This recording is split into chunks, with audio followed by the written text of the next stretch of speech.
नमस्कार. माझ्या अजून एका नवीन ब्लॉगमध्ये तुमच्या सर्वांचं मनापासून स्वागत. तर आजचा ब्लॉग हा खूप खास होणार आहे, कारण मी आज तुमच्यासोबत शेअर करणार आहे मिसळची रेसिपी. त्यामुळे हा व्हिडिओ तुम्ही नक्की पूर्ण बघा. माझे रेसिपीचा चॅनल जरी नसला तरी मी तुमच्यासोबत माझ्या डेली रुटीनमधल्या ज्या काही रेसिपीज आहे, जे काही मी बनवते त्या रेसिपीज मी तुमच्यासोबत नक्की शेअर करत असते. त्यामुळे जर माझी रेसिपी तुम्हाला पाहिजे असेल तर हा ब्लॉग तुम्ही पूर्णपणे नक्कीच बघा.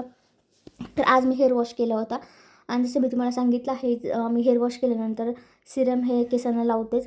मी अजिबातही केस विंचरत नाही. तसंच आज मी करत आहे, केसांना मी सिरम लावून घेतला आहे. ओल्या केसांना सिरम लावणं कधीही चांगलंच आहे. त्यामुळे आपले केस गळत पण नाहीत आणि केसही चांगले राहतात आणि केसांचं टेक्स्चरही सुधारतं चांगलं. त्यामुळे तुम्ही हे रुटीन नक्कीच फॉलो करा. आणि तसंच मी माझं रुटीन फॉलो करते नेहमीच. आणि थोडंसं इथं स्किन केअर पण मी करून घेतलं आहे. आणि आज मला करायचं होतं थोडंसं माझं कपाटाचं क्लिनिंग म्हणण्यापेक्षा मला थोडंसं माझे कपडे व्यवस्थित करायचे होते. जे अस्ताव्यस्त पडलेले कपडे होते ते मी आज नीट करणार होते, आणि तेच मी इथं करत होते. तर माझे ब्लॉग्स मी पूर्ण नक्की पाहत जा. जर आवडले असेल तर माझ्या चॅनलला सबस्क्राईब करा आणि मला कमेंट्सही करत जा, आणि मला सांगत जा तुम्हाला माझे ब्लॉग्स कसे वाटत आहेत. आणि आपल्याला आठवड्यातून एकदा किंवा महिन्यातून एकदा हे क्लिनिंग नक्कीच करावं लागतं. आपण कितीही कपडे नीट ठेवण्याचा प्रयत्न केला ना तरी आपल्या कपाटात जे रोजचे कपडे आहेत ते भरपूर अस्ताव्यस्त होतात. आणि त्यामुळेच मला इथं हे करायचं होतं. खूप दिवसापासून माझा हा पसारा असंच पडला होता. हे बास्केट माझ्याकडे रिकामं पडलेलं. आता काय करायचं, तर मी असं ठरवलं की आता याच्यामध्ये जे काही बेडशीट्स, जे काही सोफ्याचे कवर्स असतात ते सगळे याच्यामध्ये ठेवून देईल, आणि ते बास्केटाचा असा काही यूज करेल. मी असं केलं त्याच्यानंतर, परंतु हे माझ्याकडनं झालं नाही, कारण हे बास्केट जे होतं ते माझ्या कपड्यात ठेवायला मला जागाच भेटत नव्हती. आणि जर ते मी बाहेर ठेवलं असतं तर अजून जास्त ते सगळे कपडे आहेत ते खराब झाले असते, कारण त्याला धूळ लागली असती. म्हणून मी परत त्या बास्केटचे कपडे रिकामे केल्यानंतर ते सगळे कपाटात परत ते कपडे रिटर्न लावले, कारण ते बास्केट माझ्या कपाटात बसतही नव्हतं आणि बाकीचे जी कपडे आहेत ती ठेवायला व्यवस्थित जागा होत नव्हती. असं काही आपल्या इकडे चालूच असतं, कारण की आपण भरपूर आपल्या गोष्टी आहेत त्यांची जागा एक्सचेंज करत असतो. इथल्या वस्तू तिकडे ठेव, परंतु आपल्याला ते पटत नाही. त्याच्यानंतर आपण वेगवेगळ्या पद्धतीने ट्राय करत असतो, की जशी आपलं काहीतरी घरात वेगळं सोफ्याची जागा चेंज कर किंवा कपड्यांची जागा चेंज कर, जेणेकरून आपलं घर चांगलं वाटेल. असं भरपूर महिला करत असतात. तसंच मी करत होते. पण ते बास्केट काही त्या कपाटात बसेना. शेवटी मी त्या बास्केटातली पूर्ण बेडशीट ते सगळं रिकामं केलं, आणि त्या बास्केटचा वेगळा असा यूज करणार आहे. आणि आता मी सगळी कपाटातली कपडे अशी व्यवस्थित लावून घेतली आहेत. तर माझा हा ब्लॉग तुम्ही पूर्णपणे एन्जॉय करा, आणि तुमचं रुटीन कसं असतं तेही माझ्यासोबत शेअर करत जा किंवा मला कमेंट्स करत जा, की तुम्ही पण असं काही करता का, तुम्ही पण जागा तुमच्या कपड्यांच्या बदलता का, घरातल्या काही गोष्टींच्या जागा बदलता का, तर तेही मला नक्की सांगत जा. तर आता भेटूयात संध्याकाळी. मला आज संध्याकाळी करायची होती मिसळ, कारण की मला आज काहीतरी वेगळं बनवायचं आणि खायची इच्छा होती. तर म्हटलं चला आज मिसळ बनवूया. सगळ्यात सोपी रेसिपी आणि बनवायला पण अगदी सोपं असतं, जास्त काही लागत नाही. मी इथं ही मटकी चांगली निवडून घेतलेली, यातली खराब असं सगळं काढून घेतलेलं, आणि त्यानंतर याच्यामध्ये थोडंसं आपल्याला पाणी घालून ठेवायचं आहे, जेणेकरून ही मटकीतली खराब सगळं निघून जाईल.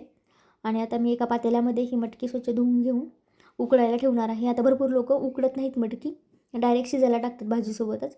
तर मी इथे ही मटकी सेपरेट अशी उकडून घेणार आहे, आणि त्याच्यामध्ये थोडीशी हळद आणि चवीपुरतं मीठ. चवीपुरतं म्हणाल तर एकदम थोडंसं असं मीठ, जेणेकरून ती मटकी खूप जास्त आळणी वगैरे लागणार नाही. आणि ते भरपूर असं पाणी टाकलेलं आहे मी, कारण की तेच पाणी मी नंतर मिसळमध्ये ॲड करणार आहे. आता तुम्ही बघू शकता, थोडीशी हळद टाकलेली आहे, अगदी थोडीशी हळद. अशा हळद टाकल्याने मटकीला कलर खूप चांगला येतो, येल्लोइश मटकी दिसते. मिसळमध्ये पण तिचा कलर छान दिसतो, व्हाईट व्हाईट राहत नाही मटकी.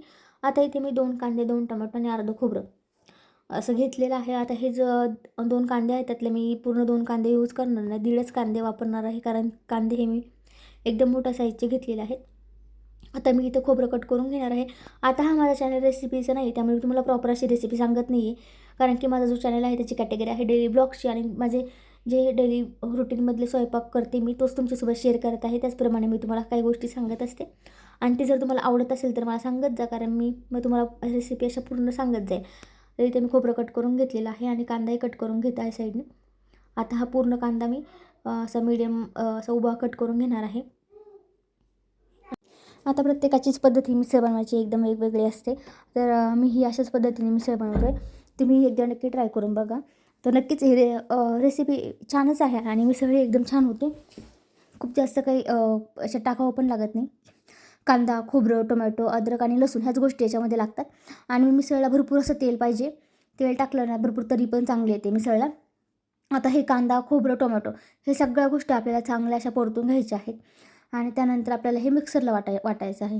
याची पूर्ण पेस्ट करून घ्यायची आहे. असंच मी सगळं एक एक वस्तू ही चांगली परतून घेणार आहे तेलामध्ये. तर बघा तुम्ही इथे आता मी कांदा परतायला ठेवला आहे आणि कांदा थोडासा परतत आला ना, त्यामध्ये मी लसूण पण टाकणार आहे आणि अद्रक पण. ते कांदा असा थोडासा ब्राऊन व्हायला लागला होता. त्यानंतर मी याच्यामध्ये टोमॅटो पण टाकून घेतलेला आहे आणि हे सगळं आपल्याला असं एकत्रच परतून घ्यायचं आहे. कांद्याला थोडासा वेळ लागतो टोमॅटोपेक्षा, त्यामुळे कांदा थोडासा परतून घ्यायचा आणि त्यानंतरच टोमॅटो टाकून घ्यायचा आहे. आणि अद्रक वगैरे हे सगळं तुम्ही यामध्येच परतून घेतलं तरीही चालते किंवा नंतरही टाकलं तरी चालतं. मी याच्यामध्येच टाकून असं त्याचं व्यवस्थित परतून घेत असते त्याला नेहमी. तर तुमची पद्धत कशी आहे? अशी आहे की काही काही लोकं मिसळची जी मटकी असते ती ह्या मसाल्यात शिजवतात. जसं आपण रस्साभाजी करतो तसंच मिसळ पण बनवतात. पण आमच्याकडे असं करत नाहीत. मटकी ही सेपरेट शिजवली जाते. आता हे सगळं परतत आलं ना, त्याच्यामध्ये थोडंसं जिरं ॲड करायचं. जिरं ॲड केलं ना, मिसळची चव थोडीशी वेगळी लागते आणि चांगले लागते. आता हे असं परतत आलेलं आहे. आपल्याला खूप जास्त ब्राऊन करायचं नाही आहे. हे मीडियम असा याचा कलर ठेवायचा आहे. त्यानंतर आपल्याला हे सगळं मिक्सर एका प्लेटमध्ये थंड करून घ्यायचं आहे. अशा पद्धतीने मी हे सगळं याच्यामध्ये व्यवस्थित काढून थंड करून घेणार आहे.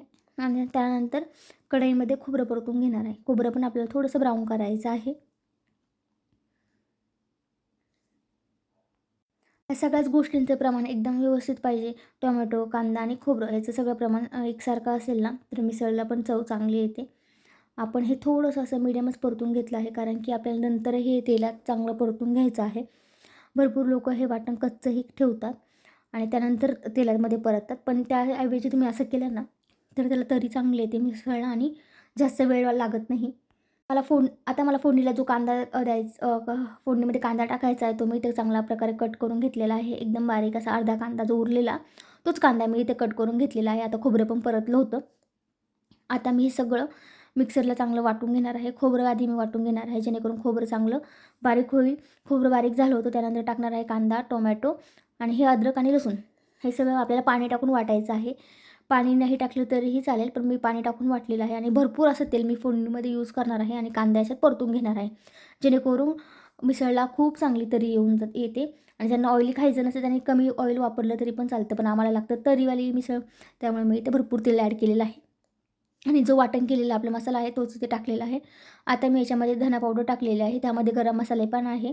ही आहे काश्मीरी लाल मिरची पावडर, याला फक्त कलर आहे, तिखट अजिबात नाही आहे ती मिसळ पावडर. आणि ही आहे तिखट थोडीशी मिरची पावडर. याच्यामध्ये आपल्याला कांदा लसूण मसाला किंवा घाटी मसाला असे कोणतेच मसाले ॲड करायचे नाही, जेणेकरून आपल्या भाजीची टेस्ट ही आमटीसारखी वगैरे लागते, तर ते चांगलं लागत नाही. मिसळची चव मिसळसारखीच चांगली लागते. आणि यामध्ये मी ॲड केला आहे सुहानाचा मिसळ मसाला.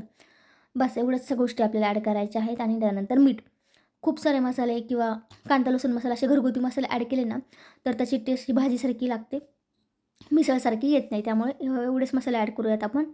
आणि इथे मी बाजूला थोडंसं पाणी गरम करायला ठेवलं होतं. आपल्याला मिसळमध्ये अजिबात थंड पाणी टाकायचं नाही, जेणेकरून आपल्या मिसळची चव खराब होणार नाही आणि मिसळची तरीही जाणार नाही.